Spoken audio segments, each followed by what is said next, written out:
আবার এই পাহাড়ের দিকে তাকিয়ে কি দেখছিস দিয়া? যেন পাহাড়টা তোকে টানছে। পাহাড়টা টানে না সারা, পাহাড়ের চূড়ার গল্পটা টানে। দাদি বলতেন ওখানে নাকি এমন একটা ফুল ফুটে যার আলোয় পুরো উপত্যকা আলোকিত হয়ে যায়। যে আলো কেউ কোনোদিন দেখেনি তার কথা ভেবে কি লাভ? আমি তো শুধু অন্ধকার গল্পগুলোই শুনি। যারা ওই ফুলের লোভে গেছে তারা আর ফিরেনি। ওটা ফুল নয়, মরণ ফাঁদ।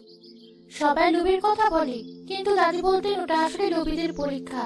যার মন পরিষ্কার পাহাড় তাকে পথ করে দেয়, ফুল তাকে আশীর্বাদ করে। এসব হলো মন ভোলানো গল্প। আমাদের যা আছে তা নিয়ে সুখী থাকা উচিত। আকাশ থেকে সোনা পড়বে এমন আশা করা বোকামি। দেখছিস না এবছর ফসল কেমন কম হলো, আকাশটাও কেমন যেন ফ্যাকাশে, সবার মনে চিন্তা। এই কারণেই তো আরো বেশি করে মনে হয় যদি ফুলের আশীর্বাদ আনা যেত তাহলে হয়তো আমাদের গ্রামের এই কষ্ট থাকতো না। তুই বড্ড স্বপ্ন দেখিস, চল বাড়ি ফিরি, মা চিন্তা করবে। স্বপ্ন দেখে পেট ভরে না দিয়া।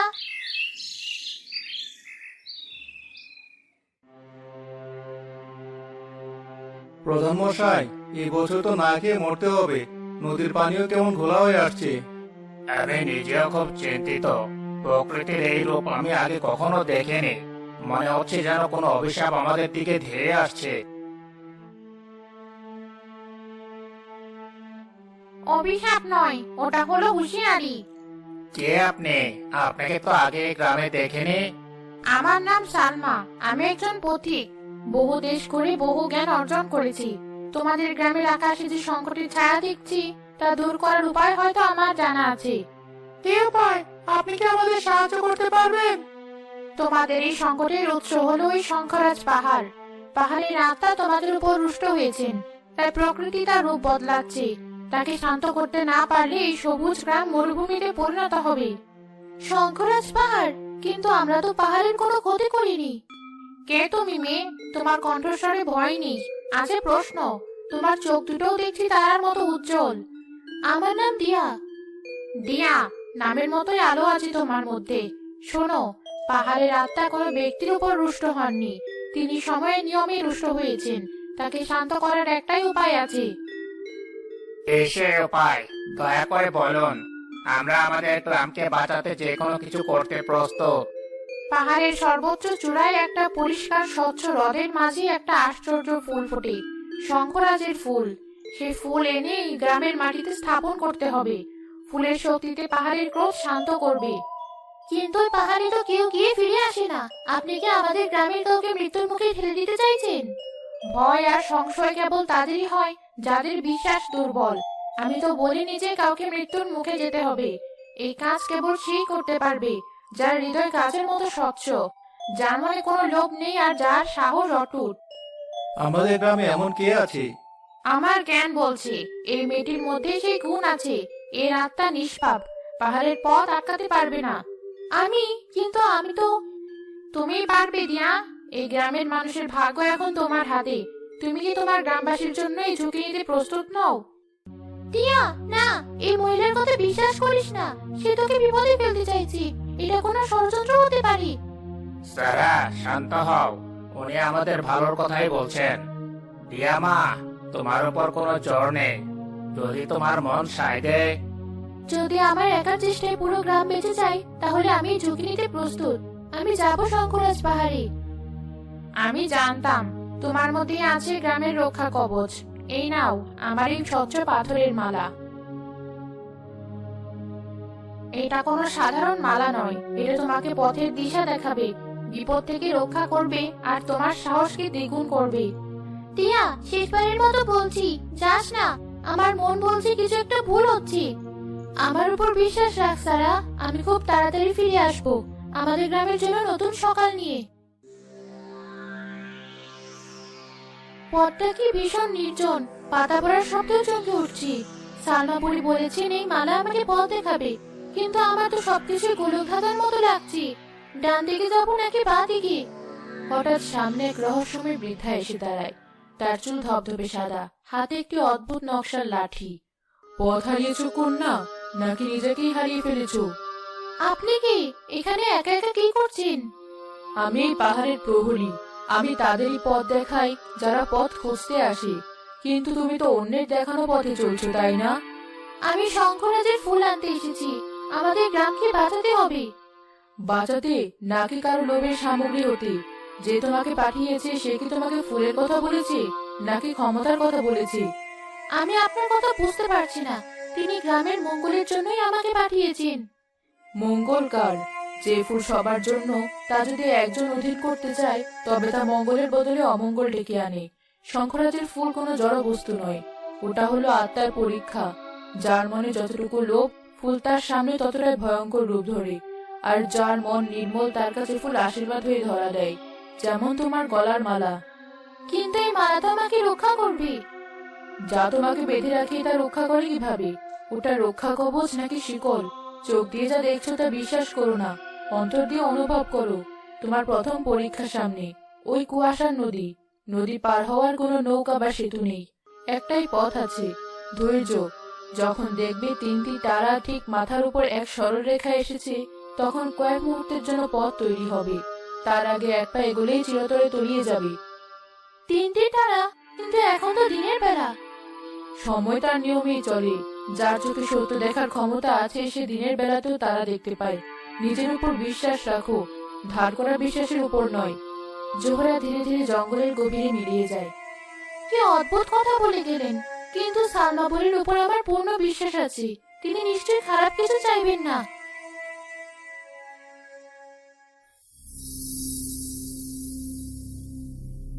কিছুই তো দেখা যাচ্ছে না, শুধু ধোয়ার মতো কুয়াশা। এর ভেতর নদী আছে নাকি অতল গভীর, কিছুই তো বোঝার উপায় নেই। জোহরার কথা শুনবো নাকি মালার উপর ভরসা করে এগিয়ে যাব? হঠাৎ দিয়ার গলার মালাটা হালকা উষ্ণ হয়ে ওঠে। মালাটা উষ্ণ হচ্ছে, তার মানে কি এটা এগিয়ে যাওয়ার সংকেত? সালমা বুড়ি বলেছিলেন এটা আমাকে পথ দেখাবে। দিয়া পা বাড়াতে যায়, কিন্তু জোহরার কথা মনে পড়ে যায় তার। না, আমি তাড়াহুড়ো করব না, আমি অপেক্ষা করব। যদি জোহরার কথা সত্যি হয় তাহলে ধৈর্যই আমার প্রথম পরীক্ষা। আমি এখানে বসবো, দেখবো সময় কি বলে। পাহাড়ি আত্মা, আমার উদ্দেশ্য সৎ হলে আমাকে পথ দেখাও। আমি কোনো লোভ নিয়ে আসিনি, আমি শুধু আমার গ্রামের মানুষদের মুখের হাসি ফিরিয়ে দিতে এসেছি। অনেকক্ষণ কেটে যায়, 1 ঘন্টা 2 ঘন্টা। দিয়ার ধৈর্যচ্যুতি হওয়ার উপক্রম হয়। আর কতক্ষণ? আমার কি ভুল হলো? সালমা বুড়ির কথা অমান্য করে কি ঠিক হলো? সে চোখ তুলে তাকায়। কুয়াশার চাদরের উপর দিয়ে সে স্পষ্ট দেখতে পায় 3টি উজ্জ্বল বিন্দু ধীরে ধীরে এক সরল রেখায় আসছে।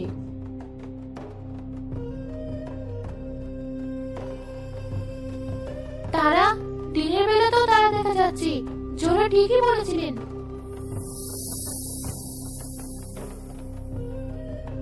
অবিশ্বাস্য, পথ খুলে গেছে। ধৈর্য না ধরলে আমি হয়তো কুয়াশার গভীরে হারিয়ে যেতাম। তাহলে কি জোহরাই ঠিক? সালমা বুড়ির দেওয়াই মালা, এটা কি সত্যি রক্ষা কবচ?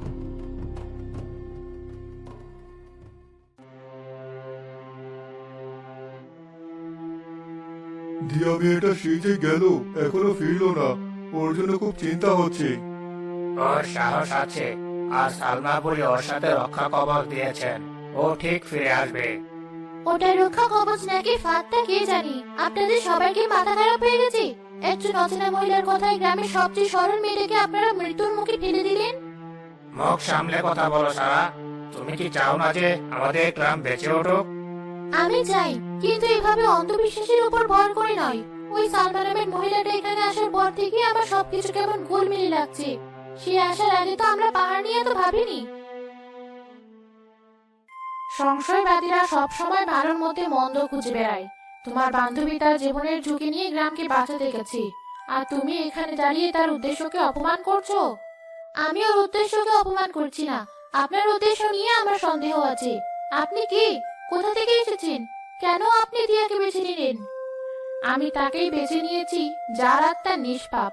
তোমার মতো যার মনে এত প্রশ্ন, এত সন্দেহ, পাহাড় তাকে প্রবেশ করতে দিত না। তোমার অবিশ্বাসের কারণেই হয়তো দিয়ার যাত্রাপথ আরো কঠিন হয়ে উঠছে। ঠিকই তো, এই মেয়েটা একটা অশুভ, ও আমাদের ভালো চায় না।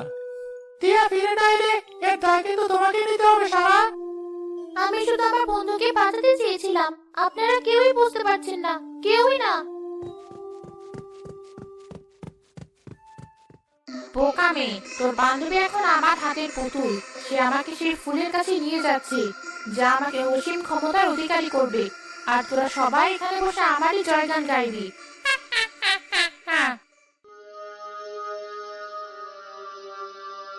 কি সরু পথ, দুপাশে 1000 ফুট গভীর খাদ, একটু পা ফসকালেই সব শেষ। কিন্তু আমার ভয় করছি না। কুয়াশা নদী পার হওয়ার পর আমার আত্মবিশ্বাস অনেক বেড়ে গেছে। হঠাৎ তার গলার মালাটা অসম্ভব গরম হয়ে একটি কালো ধোঁয়া বেরোতে শুরু করে। দিয়ার মাথা ঘুরতে শুরু করে। কি হচ্ছে এটা? মালাটা এমন করছে কেন? আমার দম বন্ধ হয়ে আসছে। ভয় পেও না দিয়া, আমি তোমার সাথেই আছি। আর একটুখানি পথ। সালমা বুড়ি, আপনি? তুমি ক্লান্ত, তাই এমন মনে হচ্ছে। ভাবো তো দিয়া, ফুলটা পাওয়ার পর তোমার জীবন কেমন হবে? তুমি হবে গ্রামের সবচেয়ে সম্মানীয় ব্যক্তি। সবাই তোমার কথা শুনবে।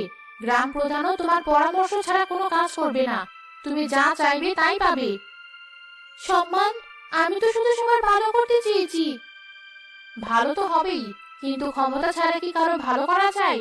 ফুলটা তোমাকে সেই ক্ষমতা দেবে। তুমি হবে শঙ্খরাজ পাহাড়ের রানী। এই পাহাড়, এই উপত্যকা, সবকিছু তোমার অধীনে থাকবে।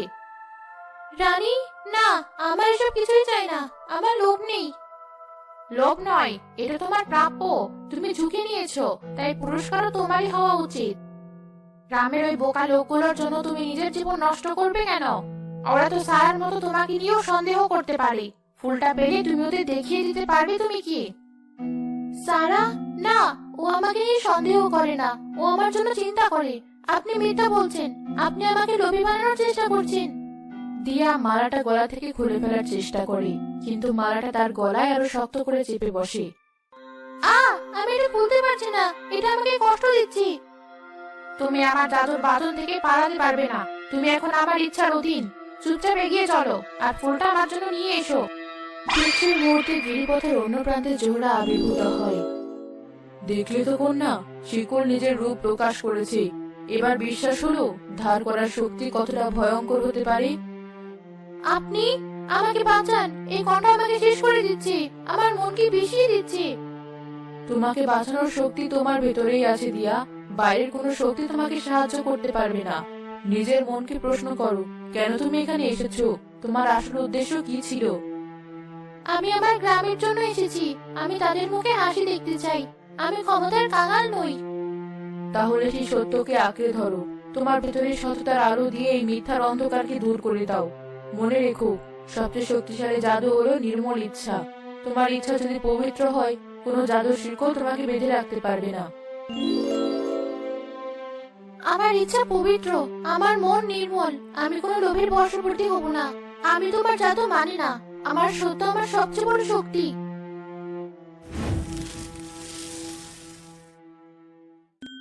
আমি মুক্ত। জোরে ঠিকই বলেছিলেন। আসল শক্তি বাইরে নয়, ভেতরে। এই তাহলে শঙ্খরাজের ফুল। কি অপূর্ব, আর কি শান্তি এই জায়গায়।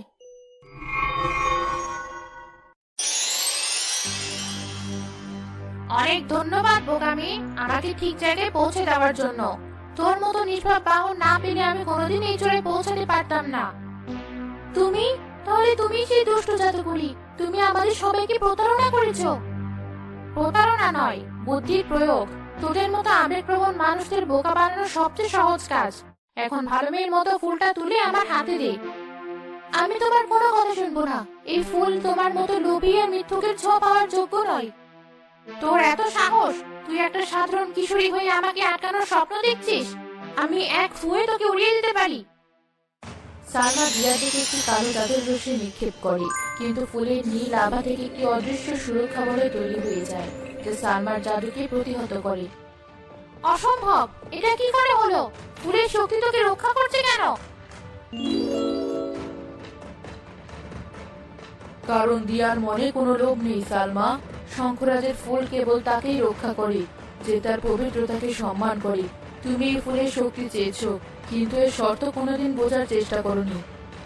তুই পাহাড়ের বুড়ি পাহারাদার, তুই তাহলে ওকে তখন সাহায্য করছিলি। আজ তোদের দুজনকে আমি শেষ করব। আমার অমরত্ব আর অসীম ক্ষমতার জন্যই ফুল আমার চাই। দিয়া, এবার তোমার জীবনের সবচেয়ে বড় পরীক্ষা। তোমার সামনে দুটি পথ। এক, তুমি ফুলটা তুলে নিতে পারো, তাহলে সমস্ত জাদুকরী শক্তি তোমার একার হয়ে যাবে। তুমি যা চাইবে তাই করতে পারবে। দুই, তুমি ফুলটাকে তার জায়গায় থাকতে দিতে পারো, তাহলে এই শক্তি কোনো ব্যক্তিতে সীমাবদ্ধ না থেকে বাতাসে মিশে গিয়ে পুরো উপত্যকার মঙ্গল করবে। সিদ্ধান্ত তোমার। ফুলটা তুলে নে দিয়া, তুলে নে। আমরা দুজনেই শক্তি ভাগ করে নেব। আমরা পুরো পৃথিবী শাসন করব। ভাব, তোর গ্রামের ওই লোকগুলো, ওই সারা, সবাই তোর পায়ের নিচে থাকবি। আমার একার শক্তি দিয়ে কি হবে যদি আমার আপনজনেরাই কষ্টে থাকি? যে সমৃদ্ধি ভাগ করে নেওয়া যায় না তা আসলে অভিশাপ। আমি এই ফুল তুলবো না। এর পবিত্রতা সবার জন্য। এর শক্তি আমার পুরো গ্রামের প্রাপ্য। না, তুই এটা করতে পারিস না। আমি আমার এত বছরের সাধনা এভাবে নষ্ট হতে দেব না।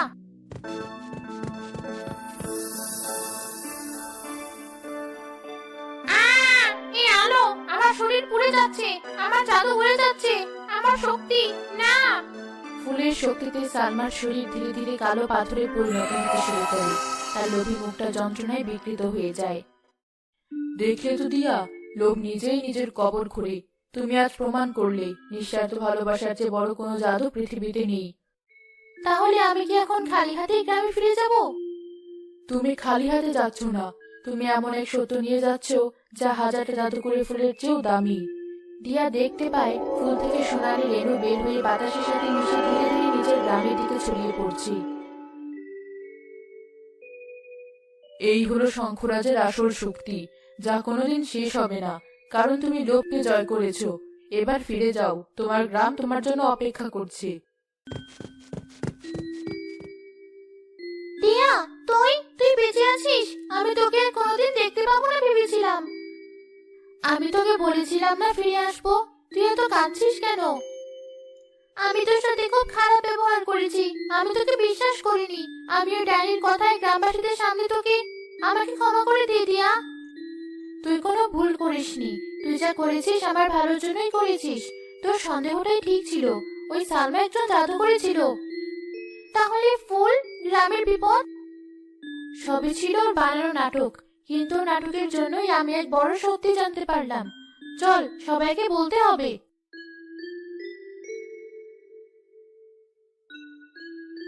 দিয়া, তুমি ফিরে এসেছো মা? আমরা তোমার জন্য অপেক্ষা করছিলাম, কিন্তু ফুল কোথায়? ফুল তার নিজের জায়গায় সবচেয়ে সুন্দর। তাকে আনার কোনো প্রয়োজন নেই। তার মানে তুমি ফুল আনতে পারোনি? তাহলে আমাদের কি হবে? সালমা বলি তো।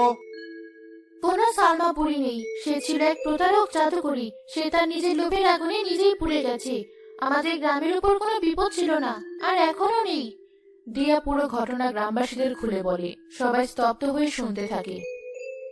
তার মানে আসল শক্তি কোনো ফুলে নয়, আমাদের নিজেদের সততা আর নিষ্পাপ মনের মধ্যে।